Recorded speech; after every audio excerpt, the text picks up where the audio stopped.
황민호의 진짜 뉴스.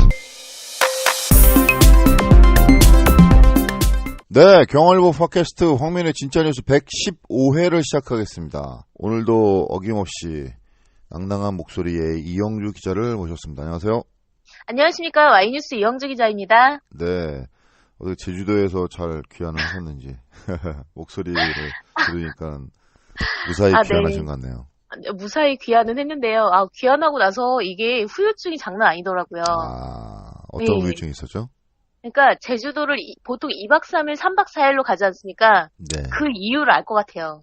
더 길어지면은 거기에 빠져들게 되더라고요. 제주도에서의 그 여유로운 삶에. 제주도 향수병에 그렇죠. 걸리신 거군요, 그러니까. 노스텔지어죠. 네, 맞아요. 뭐 제주 이제 이사 가셔야 되겠네요. 큰일 났네요. 그럴까요? 네. 네, 오늘 이번 주는 뭐 어떤 걸로 저희들이 또 대화를 나눠볼까요? 네, 이번 주는요, 아마 청취자분들도 많이 그 뉴스에서 들으셨을 것 같아요. 네. 그 김신혜 사건을 좀 준비를 해봤습니다. 네, 뭐 유명하죠. 네. 네, 시작해 주시죠. 네, 제목은 친부 살해 혐의 김신혜 복역 18년 만에 대법원 재심이라고 뽑아봤습니다. 네. 소식을 좀 전해드리겠습니다. 아버지를 살해한 친아버지인데요. 살해한 혐의로 무기징역을 선고받은 김신혜 씨가 네. 1심에서 무기징역을 선고를 받았거든요. 네. 18년 만에 재심을 받습니다. 앞선 3일 법원에 따르면요. 대법원 2부 주심 박상옥 대법관은요. 앞선 9월 28일 법원의 김씨 사건 재심 결정에 대한 검찰의 재항고를 기각하고 재심 개시를 확정했습니다. 그러니까 검찰에서는 이제 재심을 하면 안 된다 그랬는데 이제 대법원에서는 재심을 하겠다 이런 거죠. 김신혜 씨의 재심은 복역 중인 무기수 사례로는 처음입니다. 김신혜 씨는 2000년 3월 자신을 성추행한 아버지에게 수면제가 든 술을 마시게 하고 살해한 뒤에 시신을 유기한 혐의로 기소돼서 2001년 3월 대법원에서 무기징역이 확정됐습니다. 네. 김 씨는 1심에서 무기징역 선고를 받았는데 이때가 23살이었어요. 올해가 41살입니다. 네, 그래서 그녀는 수사와 재판 과정 중에 동생이 아버지를 죽인 것 같다는 고모부의 말에 자신이 대신 감옥에 가기 위해 거짓 자백했다고 꾸준히 말해왔습니다. 18년 복역 생활 동안에 계속해서 무죄라고 주장하고 있으며 징역형이 확정이 되면 교도소에서 이제 징역에 복무하게 되니까 의무적으로 노동을 해야 되지만 죄가 없으니 할 이유가 없다면서 계속 거부 중입니다. 그녀의 재심 주장은 여러 탐사 보도 프로그램 등을 통해서 제기돼 왔고 2015년 재심 청구 3년 만에 호소가 받아들여지게 됐습니다. 2000년 사건을 거슬러 좀 올라가 보면요. 2000년 3월 7일 새벽에 전라남도 완도군의 한 버스 정류장 앞에 도로에서 50대 남성이 숨진 채 발견이 됐습니다. 약 7km 떨어진 마을에 사는 52세 김모 씨로 이제 확인이 됐고요. 발견 당시에 도로 위에 있었고 주변에 자동차 방향 지시 등 우리 깜빡이라고 하잖아요. 깨진 조각들이 발견이 됐습니다. 처음에는 뺑소니 사고일 것으로 봤어요. 그런데 이제 시신에 출혈이 없었고 다른 외상 흔적도 없었습니다. 부검 결과 혈중 알코올 농도가 0.303%로 높게 나왔고요. 다량의 수면제 성분이 검출됐습니다. 약물에 의한 사망인데 교통사고로 위장하려 한 타살로 보기 시작했습니다. 시신 발견 후에 이틀도 지나지 않아서 용의자를 긴급 체포하게 되는데 이제 피해자의 큰 딸인 김신혜 씨가 이제 용의자로 됩니다. 그래서 경찰 수사 결과에 따르면 김신혜 씨는 아버지를 피보험자로 해서 8건의 보험에 가입을 했고요.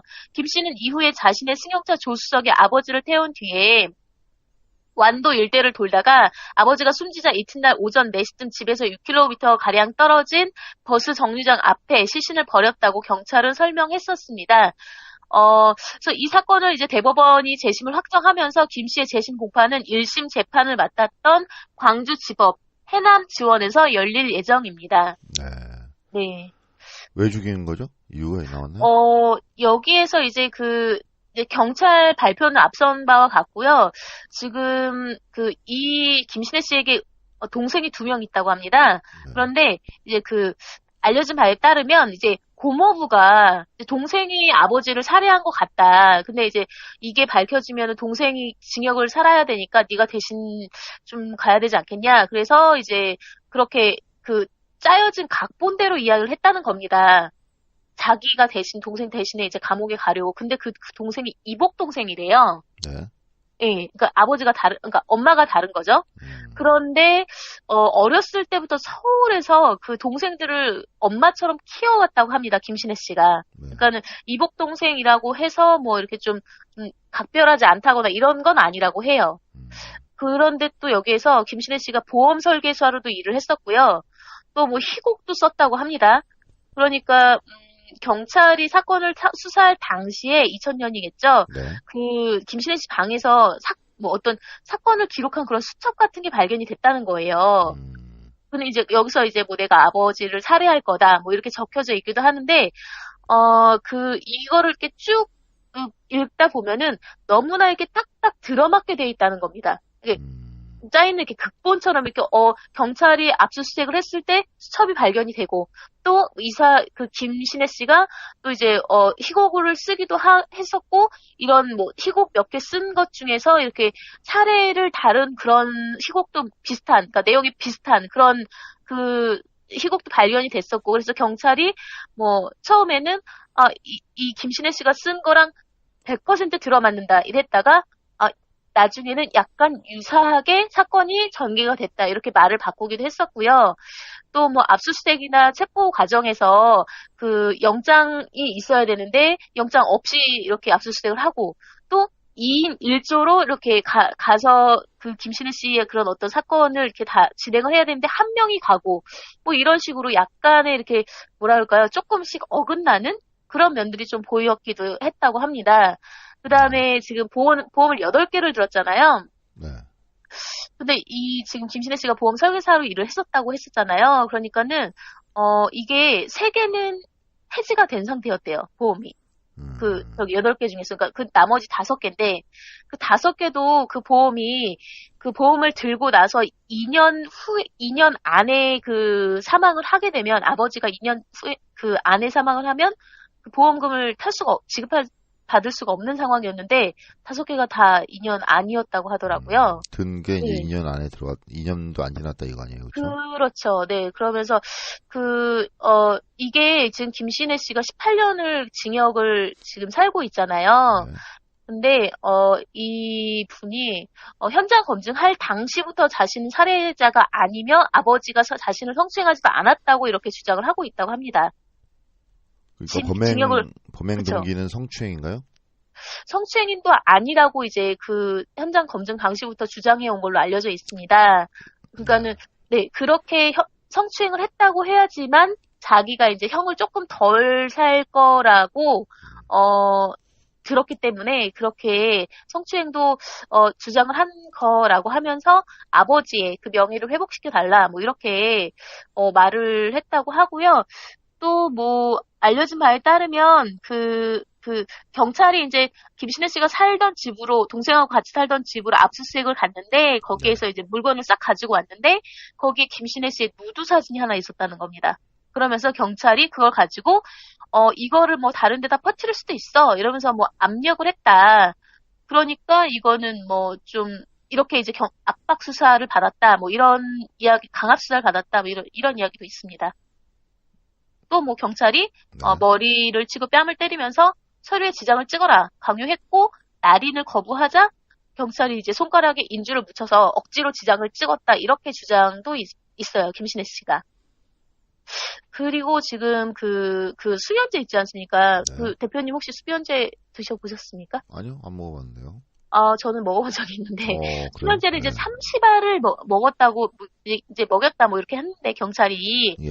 근데 100알 정도를 먹어야지 치사량이 되는데 30알로는 웬만해서는 잘 이제 치사량이 되게 어렵다는 거죠. 네. 그래서 이제 재심이 100알을 어떻게 먹이죠? 뭐 부지부식하는 뭐 이걸 뭐 갈아 가지고 이제 양주에다 타서 네 그렇게 먹일 수 있나? 알코올에 녹나요? 그러니까 저도 그게 약간 의문입니다. 근데 30알 정도라고 해도 지용성인가요? 왜냐면은 수용성이면 물 같은데 녹으면 녹겠지만 그거는 알코올에다가 가루를 내서 한다면 그 녹아야 되는데 가루처럼 가라앉아 있으면 보이잖아요. 그래도 배 가리면 양이 또 엄청날 텐데. 그렇죠. 엄청 많죠. 그래서 또 납득이 그렇게 네. 준비하면서도 또 뭐 어떤 뭐 행주나 뭐 이런 거에 전혀 묻지가 않았다는 거예요. 수면제 성분이. 그러니까 처음에 이제 경찰 당시 발표에 따르면 너무나 이렇게 딱딱 들어맞게 김신혜 씨가 딱 범인이다 이렇게 지목할 수 있었지만 그 내면을 조금 들여다보면은 석연치 않은 점이 없지 않아 있지 않나 이런 그런 측면이 있습니다. 네, 뭐 현재 그러면은 그 예. 동생이라는 분은 남자인가요, 여자인가요? 남자 동생이에요. 남동생이고 나이 차이가 몇 네. 살이라는 거예요? 그거는 알려준 바가 없습니다. 현재 그 아직까지. 한국에 있나요? 살고 있나요? 한국에? 그것도 마찬가지 좀 예. 신원 파악은 안 된 상황이고. 또 아무래도 알려지는 게 좋지는 않겠죠. 예. 왜냐면은 뭐 결정적인 그런 또 증거나 증인이 될 수도 있고 아니면 또 용의자가 될 수 있으니까 동생이. 근데 만약에 동생이 저는 약간 이거 정말 개인적인데 만약에 또 다른 제3의 범인이 있다. 그리고 만약에 그 범인을 그러니까 진범이 되겠죠. 김신혜 씨가 범인이 아니라면 고모부가 만약에 알았다. 네. 그러면은 고모부도 어떻게 되는 건가요? 살인 교사는 아니고 살인 방조인가요? 뭐 어떻게 알게 됐는지가 네. 뭐 그게 또 관건이겠죠. 어떻게 알게 됐는지가. 고모부가요? 예, 우연치 않게 그 알게 진범을? 됐는지 아니면은 뭐 아이. 그건 이제 그 고모부를 또 진술을 받아봐야 되겠죠. 또 검찰에서 범행 동기는 성추행 및 보험금을 노린 살인. 예, 그렇죠. 네네네. 네, 맞아요. 이거, 뭐, 사건도 복잡하고 오래돼갖고, 예. 재심은 하지만, 그렇죠. 살인죄를 뒤집을 증거를, 그렇죠. 확보할 수 있을런지 모르겠네요. 그게 중요한 건데. 그, 재심이 곧 무죄 판결은 아니죠. 재심은 그렇죠. 그냥 다시 심판을 한다는 건데. 거고, 예, 그렇죠. 재판도 아마 뭐, 재판정에 한번 서보신 분들은 아시겠지만, 이게 어떻게 보면은 이렇게 보여지는 그런 증거로 법리적으로 판단을 하는 거거든요. 그러니까 정확한, 거죠, 그러니까. 그렇죠. 이게 정확한 증거가 없으면은, 뒤집기가 이게 쉽지는 않을 걸로 보입니다. 그러니까 볼 수 있겠죠. 예. 반대로 보면은 또, 검찰이나 경찰에서, 네. 또 살인에 관련돼서, 네. 그 증거를 갖다가 명확한 직접 증거를 찾지는 그렇죠. 못했네요. 검찰이요? 네. 이 얘기를 들어보니까 우리 이영주 기자가 이제 그 기사를 서치해서 네. 자료 정리한 걸 들어보면 네.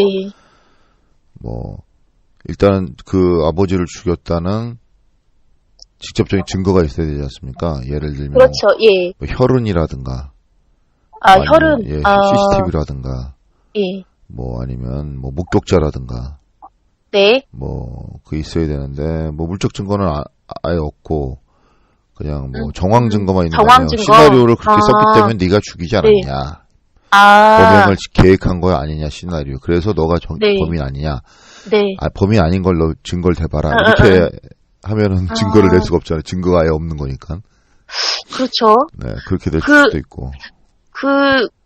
그 발견됐다는 수첩이랑 그다음에 희곡 같은 게 알리바이를 다 입증을 했을 텐데 알리바이를 다 조사를 했을 텐데 경찰에서 동생 뭐 지금 수감되신 분 삼촌 네. 다 이게 조사를 했을 텐데 안 했나 봐요 그때. 그러게요. 아니 그리고 지금 이 김신혜 씨가 이제 처음부터 아예 노동을 아예 안 했다는 거지 않습니까? 그러니까 노동을 하면은 뭐 다 감형이나 좀 이렇게 더 빨리 나올 수 있는 그런 방법도 있을 수도 있다고 해요. 뭐 모범수 이런 것처럼.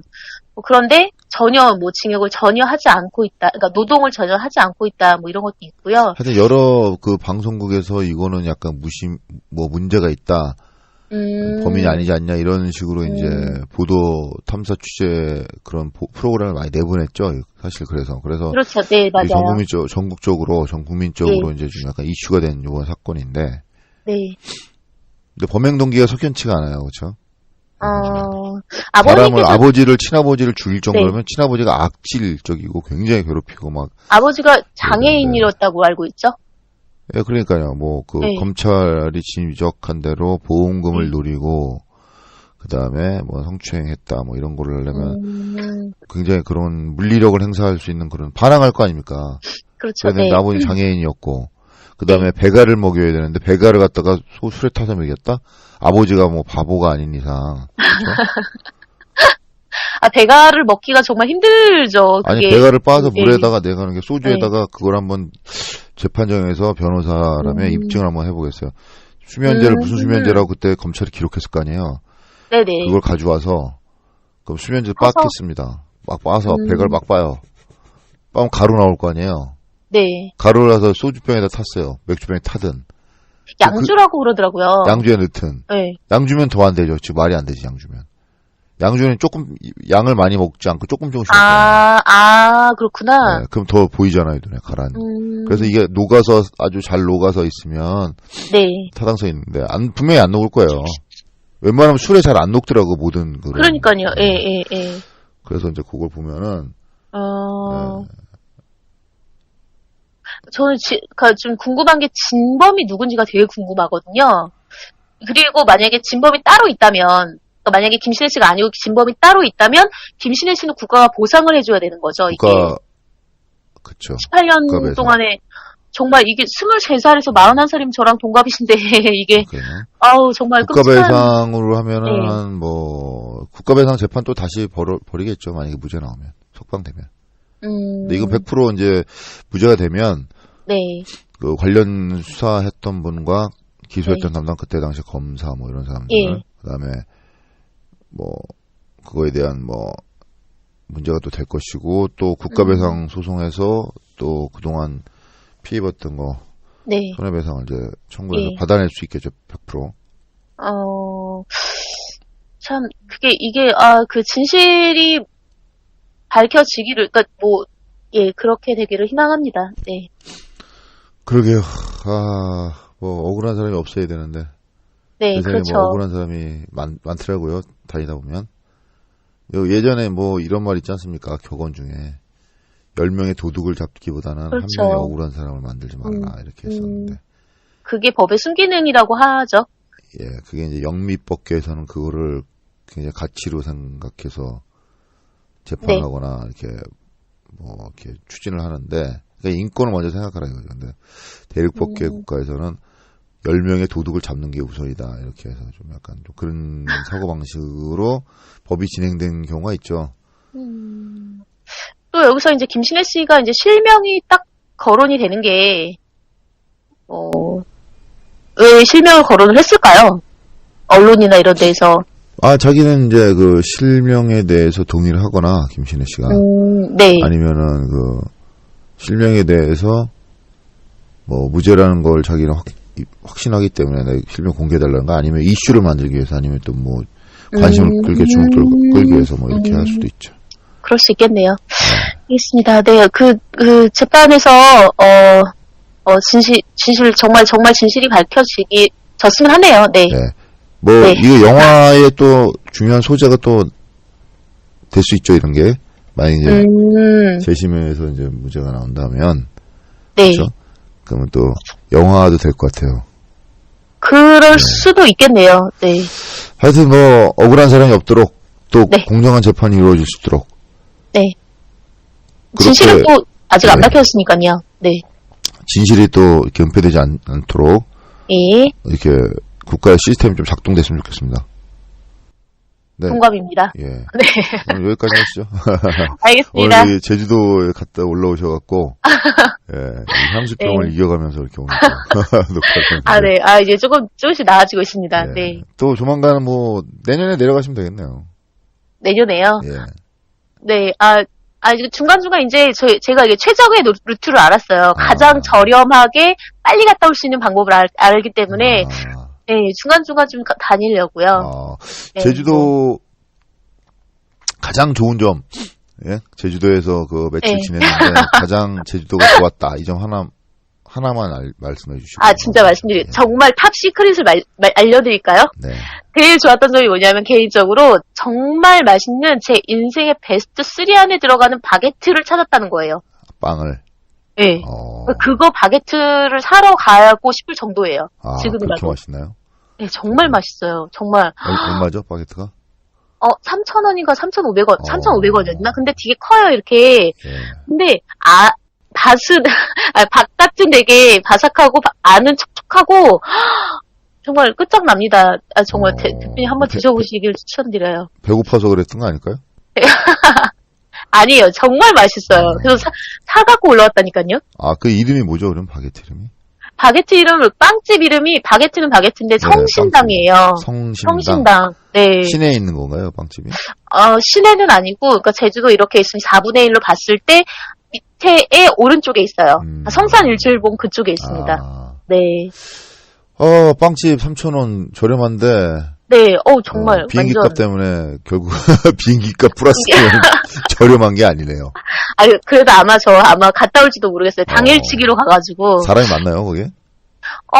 사람이 그렇게 많지는 않은데, 그러니까 약간 우리 육지에서 보면은 이렇게 읍이나 면 정도의 그런 상가? 그런 데 이렇게 위치되어 있습니다. 이름도 이제. 그 빵이 맛있고 유명하면은 줄 서서 기다릴 텐데. 저는 정말 그럴 만한 가치가 있다고 봐요. 얼마나 맛있길래 빵이, 야. 정말 그 정도로, 네. 알겠습니다. 그리고, 네. 성심당? 알겠습니다. 저도 제주도 가면은.